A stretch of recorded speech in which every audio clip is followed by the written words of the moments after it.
रायगड जिल्ह्यात काँग्रेस पक्षाने काट टाकली असे म्हटले जात आहे। कारण आज काँग्रेस पक्षाचे शिबिर हॉटेल रवी किरण येथे पार पडले। या शिबिराला युवकांचा लाभलेला प्रतिसाद पाहता रायगड जिल्ह्यात पुन्हा एकदा काँग्रेस पक्षाने मुसंडी घेतली की काय असा प्रश्न उपस्थित होत आहे। रायगड जिल्हा काँग्रेस अध्यक्ष महेंद्र घरत यांनी या शिबिराचे चांगले नियोजन केल्याचे उपस्थितीवरून दिसून आले।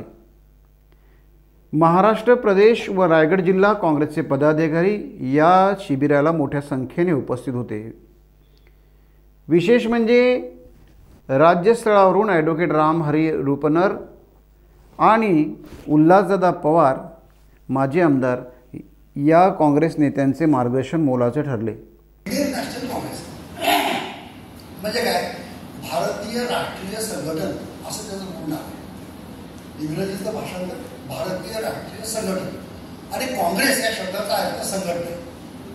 इतकं साधं आणि सोपं आहे ते आपण काँग्रेस त्यानंतर काँग्रेस पक्ष झाला ते बरोबरच आहे, चुकीचं काहीच नाही। पण त्याचा इतिहास काय आणि हे नाव सुचवण्यामध्ये कोण अग्रेसर होतं, त्यामध्ये न्यायमूर्ती रानडे आणि गोखले हे आघाडीवर होते। इंडियन नॅशनल काँग्रेस हे नाव देण्याकरता अशा हा काँग्रेसचा इतिहास आहे। आणि तो गांधी जेव्हा मवाळाने म्हणजे गोखल्याला भेटायचे आणि टिळक्याला भेटायचे, टिळक्याशी त्यांची खूप मतभेद होती, खूप मतभेद होती। आणि त्यावेळी केसरीचे संपादक नचिब केळकर होते, साहित्य सम्राट मुंदकरांनी ऑब्जेक्शन घेतलं या ठरावावर। ते म्हणजे कशा करता जयप्रकाश नारायणांचं अभिनंदन, ते म्हणजे त्यांनी ते अधिकारी आणि लोकशाही वाचली झालं म्हणजे निवडणुका 77 साली आपण आलो निवडून, काँग्रेस पराभूत झाली नाही, मग ते म्हणूनच करायचं म्हणजे मग म्हणून करायचं असेल तर इंदिरा गांधींचे अभिनंदन करा, कारण त्या हुकुमशाही नव्हत्या म्हणून लोकशाहीला सामोऱ्या गेल्या आणि त्यांनी निवडणूक घेतली, त्याही लोकशाहीवादी त्यांनी लोकशाही वाजवली। आपल्याला दळार कुरुंदकरांनी एकट्याने तो 77चा जयप्रकाश नारायण अंतधांनी घेऊन निघालेली रेल्वे ती तुम्ही शक्का जाम करता आणि बडोदा डायनामिक केस करता, बॉम्ब केस त्यांच्यावर बॉम्ब घटलाय जयप्रकाश त्या जॉर्ज फर्नांडिसला। साऊथ हॉल जो लंडनचा भाग आहे तो शीख म्हणजे बहुतांशी खलिस्तानमध्ये त्यावेळी दहशत झाली। त्या खलिस्तान मागे लोकांच्या बरोबर जेवण करताना जॉर्ज फर्नांडिसचे त्यावेळी फोटो आले सगळ्यावर बॉम्ब पडला। कसलं तुम्ही लोकशाहीची व्यवस्था आणि देशाच्या निवडणुका जाहीर केल्या, पार्श्वभूमी काय, त्या ज्या ज्यावेळी अस्वस्थ होत होत्या त्या त्यावेळी त्या पवनारला जाऊन विनोबांना भेटायच्या, विनोबांचं दर्शन घ्यायच्या, ते इंदिरांचं लाईफ काय घ्या काय लोकशाहीवर आणि मानवतेवर उदात्त हिंदू त्या विनोबांना भेटायला गेल्या पवनारला, निर्मलाताई त्यांच्या बरोबर होत्या आणि त्या बाबांना दर्शन घेतलं। बाबा म्हणजे विनोबा, बाबा त्यांना म्हणायचे, दर्शन घेतलं आणि इंदिराजी म्हणाल्या बाबांनी अस्वस्थ आहे, आता देशाची परिस्थिती अस्वस्थ आहे। विनोबा 2 शब्दामध्ये तिने उत्तर द्यायचे। विनोबांनी इंदिराजींना सांगितलं अस्वस्थ आहे तू, लोकांना सामोरं जा, लोकांना सामोरं जा। तोपर्यंत आणीबाणी होती, पण लोकांना सामोरं जा याचा अर्थ इंदिराजींनी लक्षात घेतला की आणीबाणी उठवायची आणि निवडणुकाला सामोरं जायचं। त्या तिथून उठल्या, लोकांना दिल्लीत गेल्या, आणीबाणी मुक्त करून टाकली, निवडणुका जाहीर करून टाकल्या आणि 77 साली निवडणुकीला सामोरं गेल्या।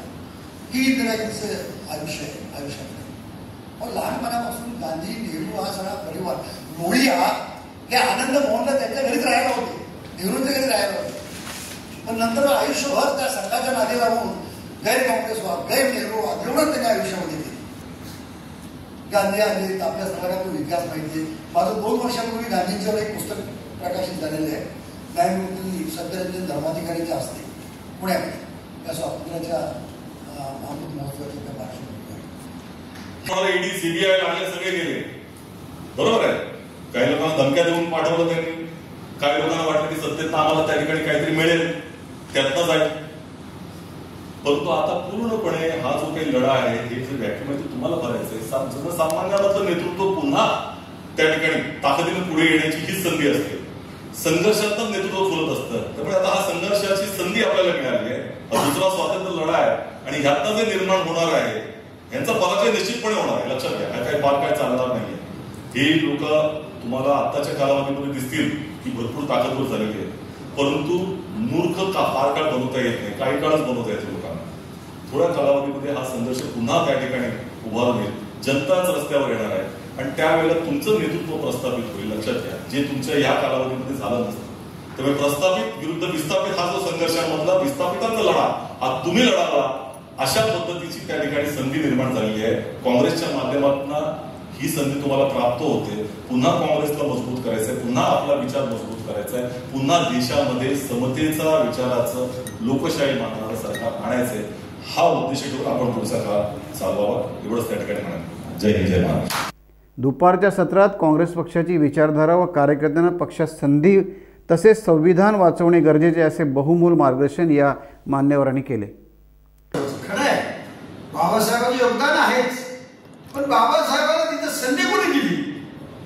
नेहरू बाबा, गांधीच्या संधी आणि आंबेडकरला संधी काँग्रेसने. हे नीट लक्षात ठेवा.